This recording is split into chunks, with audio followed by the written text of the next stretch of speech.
আল্লাহ সুবহানাহু তাআলা আমাদেরকে সাপ্তাহিক তালিমে বসার সুযোগ করে দিলেন। আমরা আসছি অনেকে। আল্লাহ পাক আমাদের আশা এবং বসাকে যেন কবুল করেন। আমিন।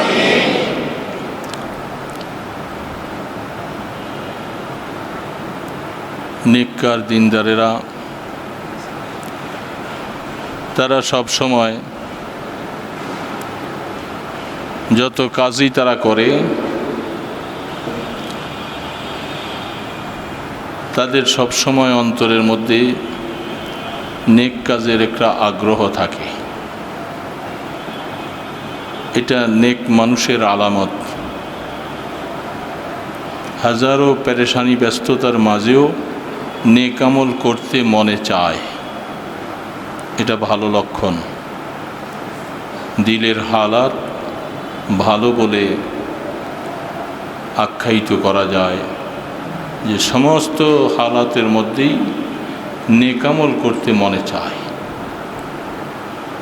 ভালো সময় করতে মনে চায়। এটা তো স্বাভাবিক।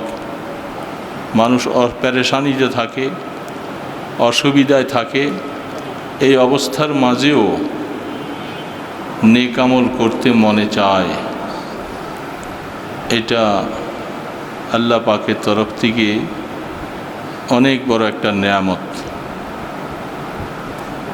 যেমন কিছু কিছু মানুষ আছে তাদের গুনাহ করতে কেবল মনে চায়,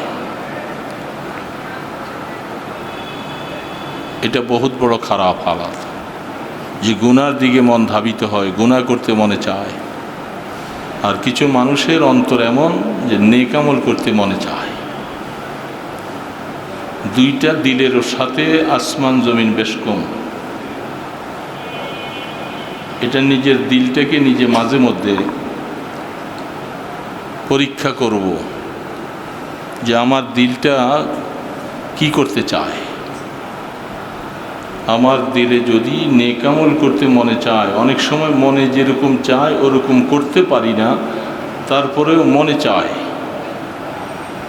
যে আমি একটু 2 রাকাত নামাজ পড়ি, একটু জিকির করি, একটু তেলাওয়াত করি, একটু আল্লাহ পাককে ডাকি। মনটা আমার এরকম চায়। এটা শুকর আদায় করার বিষয় যে এই মনটা আল্লাহ পাক নির্বাচন করেছেন ভালো কাজে।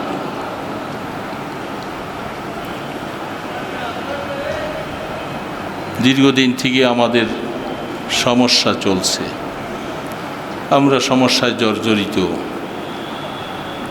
আল্লাহ রাব্বুল আলামিন বিভিন্ন সময় মুসিবত দেন। কিছু মানুষের জন্য মুসিবতটা অনেক উপকার হয়, সে সংশোধন হয়ে যায়, তাকে আল্লাহ পাক হেদায়েতের দিকে আনতে চান।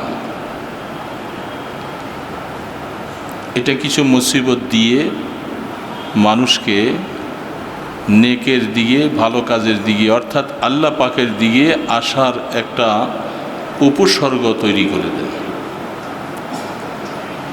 কিছু মানুষ মুসিবত আসলে আল্লাহ পাক থেকে আরো দূরে সরে যায়, সে নার্ভাস হয়ে যায়, আল্লাহ পাকের উপরে তার আকীদা বিশ্বাস দুর্বল হয়ে যায়। যে আমি এত নামাজ পড়তেছি, নেক আমল করতেছি, তারপরেও আমার উপরে মুসিবত। এই কথাটা বলে সে অনেক দূরে সরে গেল। কথাগুলি বুঝতেছেন তো?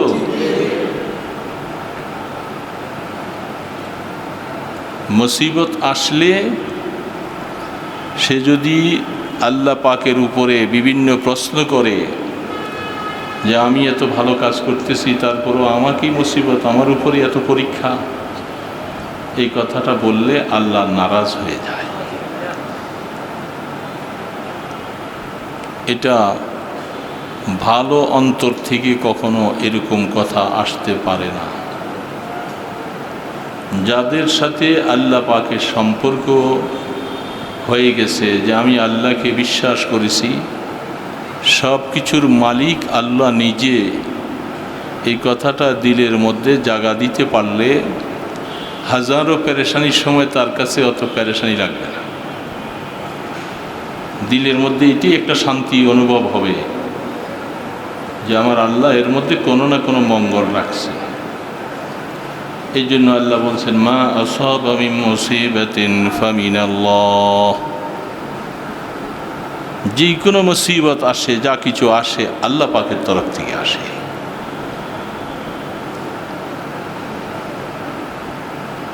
মানুষ এক জায়গায় দেখেছি, বহুত বড় মানুষ, তিনি লিখছেন,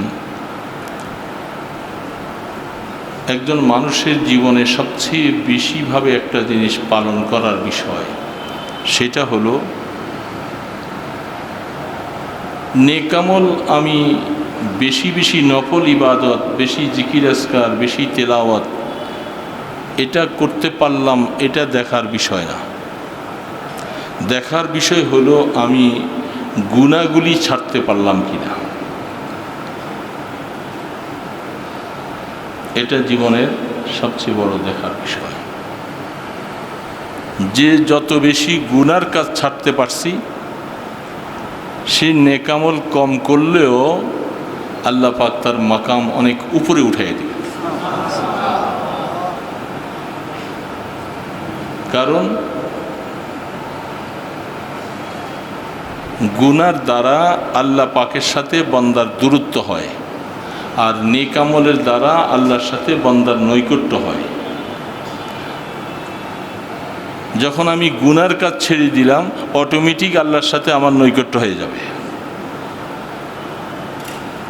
আর হাজারো নেকামল করতেছি কিন্তু গুনাহ ছাড়তে পারতেছি না, তাহলে আমার আল্লাহর সাথে দূরত্বেই থেকে গেল, আমি নৈকট্য লাভ করতে পারছি না।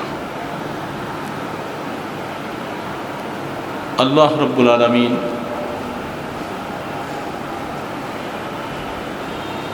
আমরা অনেক সময় বলে থাকি যে আল্লাহ পাক সব জায়গায় বিরাজমান, আর কোরআন শরীফে আল্লাহ পাক বলতেছেন ইস্তাওয়া আলাল আরশ। আল্লাহ রাব্বুল আলামিন তিনি আরশের মধ্যে আসীন হয়ে আছেন। কোরআনে বিভিন্ন একটা দুইটা নয়, অনেকগুলি আয়াত এমন আছে যে আল্লাহ রাব্বুল আলামিন তিনি বলছেন ইন্নাল্লাহা মা'আস সাবিরিন, কুনু মা'আস সাদিকিন। তারপরে অন্য অন্য আয়াতে আল্লাহ পাক বলেন, যেমনটা রসুল পাক সাল্লাল্লাহু আলাইহি সাল্লাম আবু বকর সিদ্দিক রাদিয়াল্লাহু তাআলা আনহুকে নিয়ে গারে সূরে যখন আত্মগোপন করেছিলেন, সেই সময় আবু বকর সিদ্দিক রাদিয়াল্লাহু তাআলা আনহু কাফেরদেরকে দেখে একটু ভয়ভীতি মনে আনছিলেন। আর তখন বলছিলেন যে আমরা দুইজন, আমরা তো তাদের সাথে পারবো না। তখন আল্লাহ পাক আয়াত নাজিল করলেন, লা তাহজান ইন্নাল্লাহা মা'ানা। আবু বকর ভয় পাবেন না, আল্লাহ আমাদের সাথে আছে। এই যে মা শব্দ বিভিন্ন জায়গার মধ্যে আসছেন, এটার একটা হাকিকত আছে। এটা আমাদের বোঝা অনেক সময় কষ্ট হয়ে যায় যে আল্লাহ আমাদের সাথে আছেন বলতে আমরা কি বুঝতেছি? আল্লাহ কি আমার সাথে চলে আসছেন?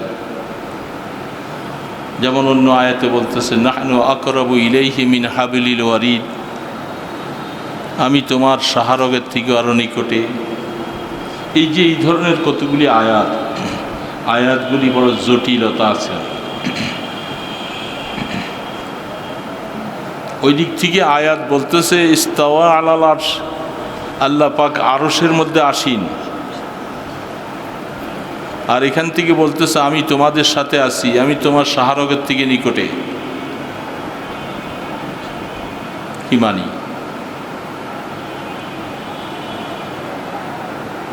আকায়েদের মধ্যে এই ব্যাপারটা এইভাবে আসছে। আল্লাহ সুবহানাহু তাআলা বন্দার সাথে আছে, বন্দার নিকটে, শাহরগের নিকটে, এবং আমি তোমার সাথে আছি। আর ওইখানে বলতেছেন আল্লাহ আরশের মধ্যে আসীন। আসলে ব্যাপারটা আল্লাহ রাব্বুল আলামিন তিনি আরশের মধ্যে আসীন আছেন, এটা আল্লাহর কোরআনের দ্বারা প্রমাণ। আর আল্লাহ রাব্বুল আলামিন তিনি ওয়াজিবুল ওজুদ, তার অবস্থাটা এরকম, সারা পৃথিবীর তাহাতা সারা থেকে আসমানের উপর পর্যন্ত যত জায়গা, যত কীটপতঙ্গ, যত তরুলতা, সব কিছু আল্লাহ রাব্বুল আলামিনের হুকুমের সাথে একেবারে সম্পৃক্ত, লাগানো। আল্লাহ রাব্বুল আলামিন তিনি এত বড় জাত, এত বড় সত্তা, তিনি আমার শাহরগের নিকটে মানি আল্লাহ পাক সর্বদা আমাকে দেখেন। আমি কখন কি অবস্থা করতেছি আল্লাহ পাকের কাছে আমি এমন কোনো দূরত্ব নয়, যেহেতু সারাটা পৃথিবী আল্লাহ পাকের কাছে কেমন অবস্থা, যেমন আল্লাহ রাব্বুল আলামিনের সামনে হাজির। সেইখানে শাহরগ বলে আপনাকে আমাকে বুঝাইতেছে যে তুমি কোনো একটা কাজ করবার সময় এই কথা মনের মধ্যে নিয়ে আইসো না যে আল্লাহ আমাকে দেখে না, আর আমি আল্লাহ পাকের ধরা ছোঁয়ার বাহিরে যেতে পারবো। আল্লাহ এই কথা বুঝাইতেছে আমি তোমার নিকটে মানি, তোমার গর্দানের পাশাপাশি তুমি একটা কদম দিলেও আমার হুকুমের সামনে এবং আমার কাছে, আমার শক্তির ভিতরেই তোমার সব কিছু চলছে। তুমি আমার শক্তি বাদ দিয়ে, আমার ক্ষমতা বাদ দিয়ে কিছু করতে পারবে না। যারা এই সমস্ত আয়াতগুলাকে কিছু কিছু মানুষ মনে করে থাকে যে আল্লাহ পাক ইস্তাওয়া আলাল আরশ, যেমন অন্য অন্য হাদিসের মধ্যে পাওয়া যায়, কোনো মানুষ যখন আল্লাহ পাকের নৈকট্য লাভ করতে করতে এমন অবস্থায় পৌঁছে যায়, তখন আল্লাহ পাক বলেন আমি তোমার হাত হয়ে যাই, আমি তোমার মুখ হয়ে যাই, আমি তোমার পা হয়ে যাই। অর্থাৎ তুমি কিছু ধরো মানে আমার দ্বারাই ধরো, তুমি কথা বলতেছো আমার দ্বারাই কথা বলতেছো। এই হাদিসগুলি দেখে দেখে অনেক সময় অনেক মানুষ কি মনে করতেছে, তাদের ধারণা লাইসা কামিসলিহি শাই, আল্লাহ পাকের কোনো মেসাল নাই, কোনো দৃষ্টান্ত নাই, তার নমুনা নাই। কিন্তু আল্লাহ তাআলা তার হাত আছে, তার পা আছে, তার কান আছে, সব কিছু আছে। কেমন আছে? লাইসা কামিসলিহি শাই, এটা বর্ণনা করার মতো নয়। আছে কেমন আছে এটা আল্লাহ ভালো। যদি আল্লাহ রাব্বুল আলামিনের এগুলি যদি না থাকবে, তাহলে আল্লাহকে জান্নাতের মধ্যে আবার দেখাও যাবে। তার ওজুদ, তার অস্তিত্ব যদি না থাকে তাহলে দেখা যাবে কি? যদি আল্লাহ বাতাসের মতো হয়, যে বাতাস যেরকম দেখা যায় না, কিন্তু আল্লাহ রাব্বুল আলামিনের বিভিন্ন আয়াতের মধ্যে আল্লাহ পাক বলছেন আমি আমার হাতের মাধ্যমে আছে এবং আমার চোখের সামনে আছো, এরকম বিভিন্ন শব্দ কোরআনের মধ্যে আল্লাহ বলেন। এই সব কিছুর দ্বারা বোঝা যায় আল্লাহ পাক আরশে আজিমের মধ্যে আসীন, কিন্তু সমস্ত পৃথিবীর সমস্ত নিয়ন্ত্রণ করেন আল্লাহ পাক আরশে আজিমে বসে। এটা আল্লাহর জন্য বিন্দু মাত্র কোনো কষ্ট নাই, কোনো পেরেশানি নাই। আল্লাহ তো ওই জাত, ওই সত্তাকে বলা হয় যার ক্ষমতার কাছে পৃথিবীর সমস্ত পৃথিবীটা একেবারে নিস্তেনাবুদ, এটার কোনো শক্তি নাই। আর সমস্ত শক্তির মালিক একমাত্র আল্লাহ, তিনি যখন যা ইচ্ছা তাই করতে পারেন, তিনি আরশের মধ্যে আসীন। এবং যেখানে আল্লাহ রাব্বুল আলামিনের রুইয়াতের মাসালার মধ্যে যাই এটাও বলা হচ্ছে যে আল্লাহ রাব্বুল আলামিন ৭০,০০০ নূরের বেষ্টনীর ভিতরে আছে। যখন মানুষ যখন জান্নাতে যাবে আর আল্লাহ পাক যখন তাদেরকে বলবে আমি তোমাদেরকে সমস্ত নেয়ামত দিয়েছি, যা যা বলছিলাম, বলে হ্যাঁ, আরও কিছু তোমাদের কাছে পাওয়া, আমার কাছে চাওয়া পাওয়া আছে। যেমন আল্লাহ পাক কোরআন শরীফের মধ্যে আল্লাহ পাক বলতেছেন লিল্লাযীনা আহসানুল হুসনা ওয়া জিয়াদা, আল্লাহ পাক বলেন যারা ভালো আমল করে, যারা ভালো কাজ করে, তার ভালোর প্রতিদান আমি ভালো দিব এবং তাদেরকে আমি অতিরিক্ত একটা জিনিস দিব। সেই অতিরিক্তটার তাফসীর সকলেই লেখেন, সেই অতিরিক্ত জিনিসটা হইল রুইয়াতে বাড়ি তাআলা, দিদারে এলাহি, আল্লাহ পাকের দিদার।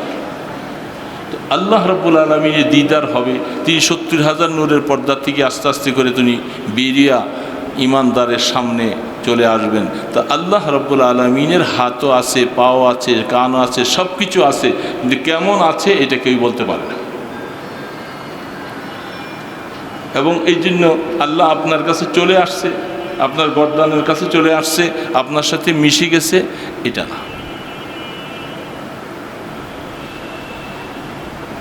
আল্লাহ রাব্বুল ইজ্জাত তিনি এমন ক্ষমতাওয়ালা, যেমন আজরাইল আলাইহিস সালাতু ওয়াস সালামের ব্যাপারে অনেক সময় এই কথাগুলি বলা হয়।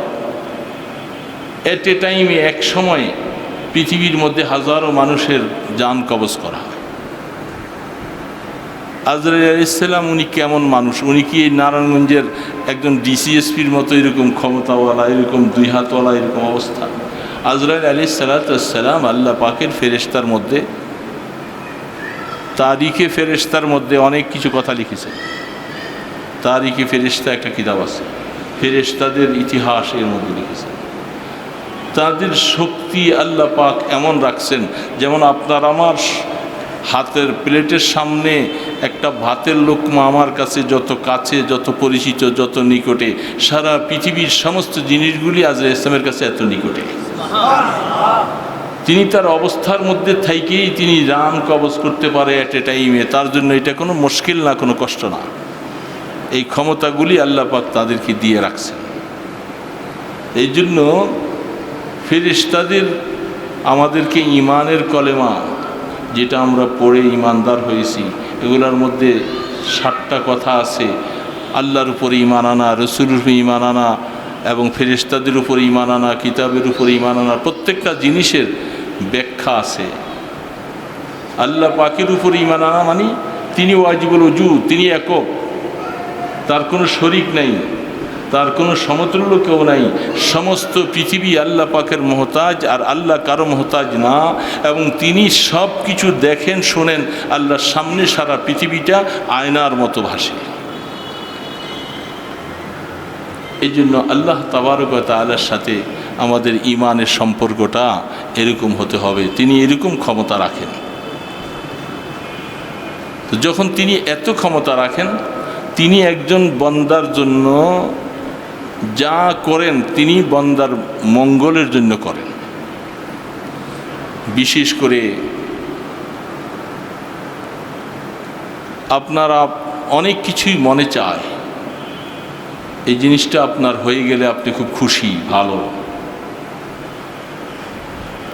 হাকিমুল উম্মত থানভী রহমতুল্লাহ আলাইহি তিনি লিখছেন, অনেক তামান্না, অনেক আগ্রহ, অনেক কিছু আপনার দুনিয়াতে হয়ে যাওয়ার জন্য আপনি কল্পনা করেন, জল্পনা করেন।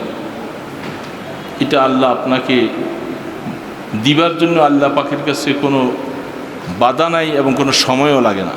কিন্তু আল্লাহ সুবহানাহু ওয়া তাআলা তিনি দেখতেছেন এটা আমার বান্দার জন্য এটা অমঙ্গল হবে, দুনিয়াতে তাকে এটা দিয়ে দিলে তার ক্ষতি হবে, ভালো হবে না। এই কথাটা আমার থেকে আমার আল্লাহ বেশি জানেন, ভালো জানেন। তখন আল্লাহ রাব্বুল আলামিন আল্লাহর বান্দার এই কাজটা হওয়ার মতো খুব হয়ে গেছে, হতেছে, চতুর্দিকে কাজ সব তৈরি হয়ে গেছে। হঠাৎ করে আল্লাহ কোনো একজন ফেরেশতাকে দিয়া এই কাজটার মধ্যে ভাঙন সৃষ্টি করাইয়ে দেয়, কাজটা আপনার থেকে সরাইয়ে দেয়। তখন আপনি বুঝতে পারেন না, সেই লোকটাকেও চিনতে পারেন না, আর মনে করেন যে এই লোকটার কারণে আমার এই কাজটা ক্ষতি হয়ে গেল। আপনি বদনাম দিতেছেন ওই লোকটার। আসলে আল্লাহ পাক একজন ফেরেশতা সুরত ধরাইয়া আপনার কাজটাকে আপনার থেকে সরাই দিয়েছেন। যেহেতু আল্লাহ জানেন এটার মধ্যে আপনার মঙ্গল নেই, তার দৃষ্টান্ত পেশ করতে যাইয়া থানভী রহমতুল্লাহ আলাইহি বলেন, একজন কাফের বেঈমান, তার মনে মৃত্যুর আগে বড় মাছ খেতে মনে চেয়েছে। তার সন্তানেরা খুব পেরেশান, এত বড় মাছ কই পাবো। বিভিন্ন বাজারে ঘুরতেছে, বাবার মনের আশা পুরা করাবে। আল্লাহ পাক মানুষের সুরত ধরাইয়া একটা ফেরেশতাকে দিয়া নদীর থেকে বড় মাছ ধরাইয়া বাজারে উঠাই দিছেন। এখন তার ছেলেরা এই মাছটা পাইয়া খুব খুশি, বাবার মনের আশা পূরণ করবে। আইনা তাড়াতাড়ি এটাকে কাইটা ভুনা করে বাবাকে খাওয়াই দিছে। বাবার মনের আশা পুরা হয়েছে, বাবা চলে গেছেন। একজন ইমানদার মৃত্যুর আগে একটু ঠান্ডা পানি খেতে মনে চেয়েছে। এখনকার জমানায় তো ফ্রিজের অভাব নাই, ওই জমানায় তো ফ্রিজ নেই, ঠান্ডা পানি পাওয়া খুব কঠিন ছিল। তাড়াতাড়ি করে ঠিল্লার মধ্যে পানি রাখলে এটা ঠান্ডা থাকে, মাটির ঠিল্লা, কলস চেনেন তো, তাড়াতাড়ি বাজার থেকে নিয়ে আসছে। আইনা এর মধ্যে ধুইয়া পরিষ্কার করে পানিটা দীর্ঘ সময় রাখছে, আর মাশাআল্লাহ পানিটা আসতে একটু ঠান্ডা হয়েছে। মনে মনে এখন চিন্তা করছে বাবাকে এখন ঠান্ডা পানিটা খাওয়াবে, বাবার মনের আশাটা পুরা করবে। ঠিল্লার কাছে গেছে, হঠাৎ করে ঠিল্লাটা হাতে ধরতে যে এটা পইরে একবারে ভাঙ্গিয়া চুরমারে, পানিগুলি সব পড়ে গেল। মনে খুব পেরেশান। এই তবসরে দৌড়াইয়া বাবার কাছে আইসা দেখে যে বাবা শেষ। বাবার জন্য খুব কাঁদতেছে, পেরেশানি করতেছে। আহা, বাবা এত কিছু করলো আমাদের জন্য, জীবনের শেষ মুহূর্তে একটু ঠান্ডা পানি খাইতে চাইলেন, খাওয়াইতে পারলাম না, বাবা চলে গেলেন।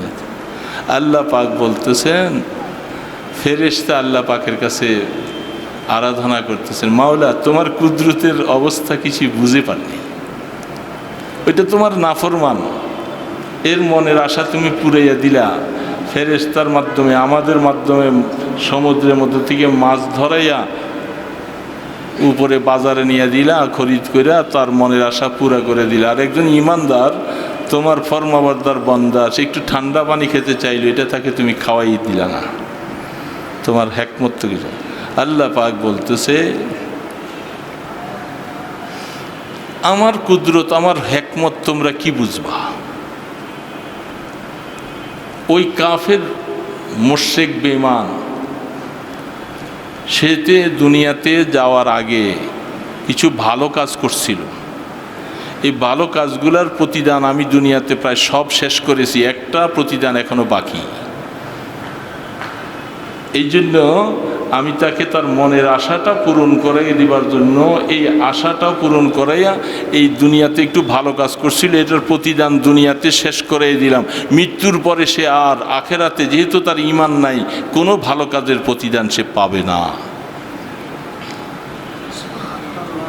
আর এই ঈমানদার, সে জীবনে বহু কষ্ট করে করে করে করে আমার থেকে অনেক কিছু সে পাইছিল। তার জান্নাতে যাওয়ার জন্য সামান্য একটু কিছু বাকি,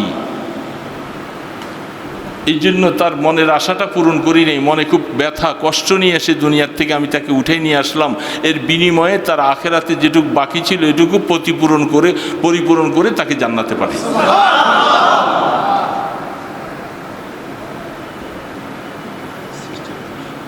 এখন আমি আপনি কি বুঝবো? আমাদের কাছে আপনার কাছে কি এলেম আছে আর কি যোগ্যতা আছে, আল্লাহ পাকের এই হিকমতগুলি কেমনে বুঝবো? এই মুসিবত, এই অসুবিধা, এই রোগ, এই ব্যারাম, এটা দেওয়ার দ্বারা যে আল্লাহ মুমিনের মাকাম কত উপরে নিয়ে যাচ্ছে, এটা আমরা কেমনে বুঝবো? কারণ আমরা তো পেরেশান, আমরা বুঝতে চাই না। এই জন্য আল্লাহ পাক মনে রাখবে, মা আসাবা মিন মুসিবাতিন ফামিনাল্লাহ। মনে রাখবা, যেই কোনো মুসিবত যে কোনো ইমানদারের জন্য আসে, এইটার মধ্যে একটা না একটা ভালো রেজাল্ট অবশ্যই তার জন্য আছে।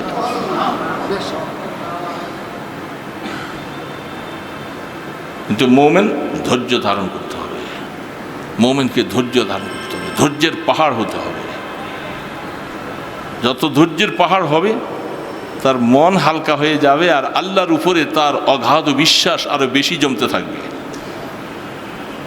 আল্লাহ রাব্বুল আলামিন রিজিকের কষ্ট দিতেছে, রোগ ব্যারামে কষ্ট দিতেছে, পেরেশানি হইতেছে, অনেক কিছু হইতেছে, সবর করতে থাকো আর মাওলার দিকে রুজু হতে থাকো।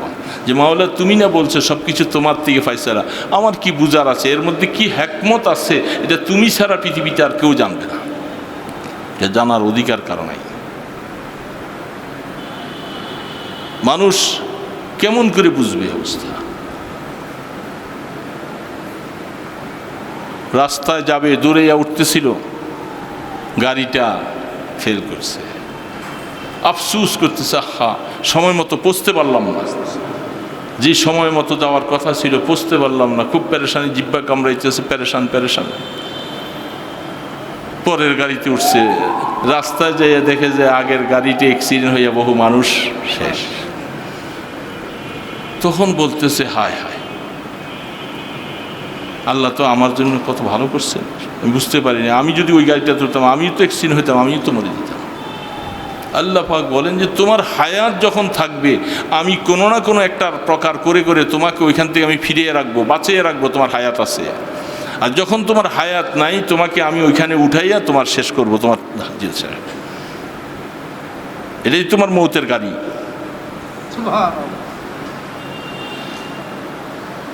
এগুলি যদি আমরা সমাজের ইমানদারেরা যদি আমরা ভালোভাবে যদি এগুলাকে গবেষণা করতাম আর বুঝতাম, আমাদের জীবনে অনেক পেরেশানি লাঘব হয়ে যেত, অনেক পেরেশানি পারি না। আল্লাহ পাকের কথাগুলি সামনে আনতে কষ্ট হয়।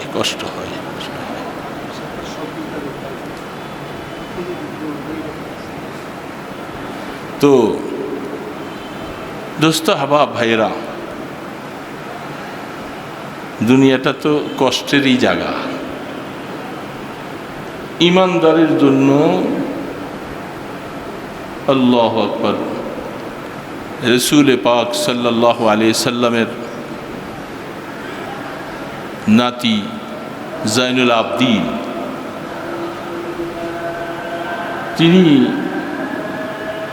একদিন ঘোড়ার পিঠে সাওয়ার হইয়া মদিনার পাশে দিয়া একটা ইহুদি মাথায় লাকড়ির বোঝা নিয়া ঘামাইয়া পাহাড়ের পাশ দিয়ে যাইতেছে। জাইনুল আবদিন, দাঁড়াও, তোমার সাথে একটু কথা। কি কথা? তোমার নানার কথাটা সম্ভব না, মনে হয় সত্য না। কি? তোমার নানা বলছিল আর দুনিয়া সিজনুল মুমিন ও জান্নাতুল লিল কাফির, দুনিয়া মুমিনদের জন্য নাকি জেলখানা আর কাফিরদের জন্য বেহেশত। এই কথাটা তো সঠিক না। হযরত জাইনুল আবদিন রাদিয়াল্লাহু তাআলা আনহু তিনি ঘোড়ার পিঠ থেকে নামলেন। ঠিক আছে, বলো তোমার প্রশ্নটা। যেহেতু ইমানদারের জন্য যদি দুনিয়া জেলখানা হয় আর কাফেরদের জন্য যদি দুনিয়াটা জান্নাত হয়, তাহলে তো আমি তো দেখতেছি তার বিপরীত। তোমাদের কথা অনুযায়ী আমি কাফের, আমি ইহুদি, আমি লাকড়ির বোঝা কাইটা ঘামাইয়া না খাইয়া কষ্ট করে ঘাম জড়াইয়া যাইতেছি, আর তুমি ইমানদার হইয়া ঘোড়ার পিঠে চড়ে সানন্দে যাইতেছ। তাহলে ব্যাপারটা উল্টা। লাকড়ির বোঝাটা তোমার মাথায় যদি হতো আর আমি যদি ঘোড়ার পিঠে চলতাম, তাহলে না কথাটা ঠিক হতো।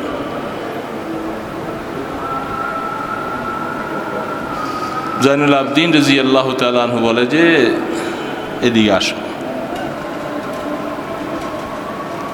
তিনি হাতটাকে উপরে উঠেছে, উঠানোর পরে বলে তুমি একটু দেখো। নজর করে দেখে জাহান্নামের নমুনাটা ধাউ ধাউ করে আগুন জ্বলছে। সে দেখি হাউ হুতাশ করে চিৎকার করে বেহুশ হয়ে যাচ্ছে।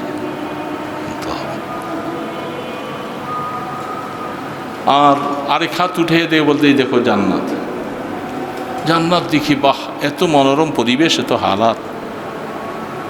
বলে যে তুমি বলছো আমি যে ঘোড়ার পিঠে সাওয়ার হইছি, এই শান্তি, এই অবস্থাটা ওই শান্তির দিকে মিলাইয়া দেখো, মিলে কি না, কত বেশ কম। বললেন না, জান্নাতের নাজু নেয়ামত কত বেশি, এটার সাথেই ঘোরার উঠার এটা কোনো মিলই হয় না। আর তুমি যে লাকড়ির বোঝাটা নিছো, এটার যে কষ্টটা, এই কষ্ট আর জাহান্নামের কষ্টের সাথে মিলিয়ে দেখো, বলে এটা আলোচনা করার বিষয় না। ও তো হাজারো কষ্ট, এই তুলনায় তুই কষ্ট কোনো কষ্টই না। তখন বলতেছে দেখো, এটাই আমার রাসূল বলছেন, ইমানদারেরা দুনিয়ার মধ্যে সামান্য একটু এসিতে আছে, সুখ শান্তিতে আছে, এগুলি দুনিয়া, এটা জান্নাতের সাথে কোনো তার মিলই নাই। এটা দেখে তুমি জান্নাত মনে করতেছো, আর দুনিয়ার এই কষ্টগুলি দেখে মনে করতেছো এটাই বুঝি জাহান্নামের কষ্ট। এর থেকে হাজারো কষ্ট জাহান্নামের বাকি। এই জন্য আর দুনিয়া সিজনুল মুমিন ওয়া জান্নাতুল লিল কাফির, দুনিয়াটা মুমিনের জন্য জেলখানার মতো, কষ্টের মতো। হাজারো কষ্ট আসবে জীবনে, সবগুলোর বিনিময়ে আল্লাহ পাক সবর করবে, আর কেবল জান্নাতে তার মাকাম বাড়তে থাকবে। এই জন্য দিল একে পেরেশান হব না, দিলকে পেরেশান করব না। আল্লাহর উপরে একান্তভাবে বিশ্বাস রেখে চলতে হবে। যে অবস্থায় তুমি রাখো, খাইরিহি ওয়া শাররিহি মিনাল্লাহি তাআলা, ভালো মন্দের সব কিছু তোমার তরফ থেকে, এটা ইমানের অংশ। এই জন্য কোনো পেরেশান হব না। আর মৃত্যুর জন্য ভয় পাইয়া কি হবে? দুনিয়াতে যদি আসছি, একদিন মৃত্যু হবে।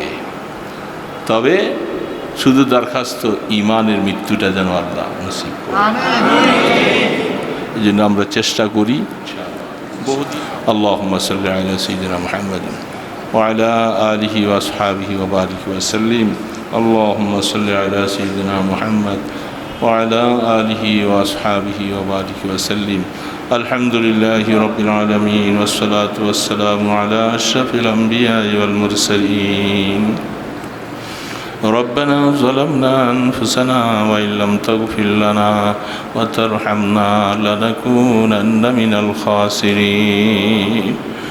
ربنا آتنا في الدنيا حسنة وفي الآخرة حسنة وقنا عذاب النار.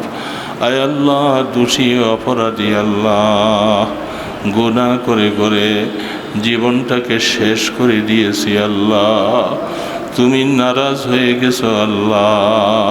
আল্লাহ, আমাদের গুনাহগুলি মাফ করে দাও আল্লাহ। আমরা গুনাহ থেকে তওবা করতেছি আল্লাহ।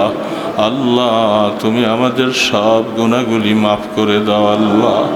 আয় আল্লাহ, তুমি রাগ হলে আমাদের জীবনের কোনো কিছুই বাকি থাকবে না। আমরা তোমার নারাজিগিকে ভয় করি আল্লাহ। তুমি কোনোদিন আমাদের উপরে নারাজ হইও না আল্লাহ। আমরা আপনার গোলাম, আপনি আমাদের মনিব আল্লাহ। আপনি আমাকে যখন যে হালাতে রাখেন, সর্ব অবস্থায় আমরা শুকর আদায় করব আল্লাহ। আপনার কাজের উপরে আমরা সন্তুষ্টি প্রকাশ করব আল্লাহ। আয় আল্লাহ, আপনি আমাদের উপরে রাজি হইয়া যান আল্লাহ। আল্লাহ, আখিরাতের জন্য আমাদেরকে কিছু কাজ করার তৌফিক দাও আল্লাহ। আমাদেরকে আখিরাতের সন্তান বানাইয়া দিও আল্লাহ। দুনিয়ার সন্তান বানাইও না আল্লাহ। দুনিয়া আমাদের থেকে একদিন চলে যাবে আল্লাহ। আমাদেরকে লাথি মেরে বিদায় করে দিবে আল্লাহ। ইয়া আল্লাহ, যাওয়াই যেহেতু লাগবে, তোমার সাথে সম্পর্ক করে যাওয়ার তৌফিক দিও আল্লাহ। ইয়া আল্লাহ, মেহেরবানি করে আমাদের জীবনে তুমি শান্তির ব্যবস্থা করে দাও আল্লাহ। স্বাভাবিকভাবে মানুষের জীবনটা শান্তিময় করে দিও আল্লাহ। আতঙ্ক থেকে মানুষের দিলকে হেফাজত করো আল্লাহ। তোমার জাতের উপরে মানুষের ইয়াকিনকে বাড়াইয়া দাও আল্লাহ। বেশি বেশি করে আপনার সাথে সম্পর্ক করার তৌফিক দাও আল্লাহ। সর্ব অবস্থায় আল্লাহ আমরা আপনার প্রশংসা করার তৌফিক দান করে দিয়েন আল্লাহ। যারা অসুস্থ আছে সবাইকে শিফা দান করে দেন আল্লাহ। জটিল কঠিন রোগে আমাদেরকে আক্রান্ত করেন না আল্লাহ। আল্লাহ, আমরা কমজোর ইমানওয়ালা, আমরা এই অবস্থাগুলি সহ্য করতে পারি না আল্লাহ। আল্লাহ, আমাদের উপরে মেহেরবানি করে আপনি রহমত নাজিল করেন আল্লাহ। দেশকে শান্তির ব্যবস্থা করে করে দেন আল্লাহ। সমস্ত দিনী মাদ্রাসাগুলি নতুন করে চালু হওয়ার ব্যবস্থা করে দাও আল্লাহ। ইয়া আল্লাহ, কোরআনের তালিম তাআল্লুমের ব্যবস্থা করে দাও আল্লাহ। ইয়া আল্লাহ, সরকার বাহাদুরের দিলের মধ্যে মাদ্রাসার মহাব্বত দিয়ে দাও আল্লাহ, যেন মাদ্রাসার তালিমের ব্যবস্থা করে দেয় আল্লাহ। সমস্ত রুকাওয়াটগুলি দূর করে দাও আল্লাহ। মাদ্রাসার অভাব অনটনগুলি দূর করে দাও আল্লাহ। বহু উস্তাদেরা 4 মাস 5 মাস হয়ে যায়, বেতন নাই, তাদের রিজিকের মধ্যে বরকত দিয়ে দাও আল্লাহ। ইয়া আল্লাহ, আমাদের যার যত জরুরিয়াত আছে পুরা করে দেন আল্লাহ। আমাদের হালাল রিজিকের মধ্যে বরকত দিয়ে দেন আল্লাহ। মানুষের মুখাপেক্ষী থেকে হেফাজত করেন আল্লাহ।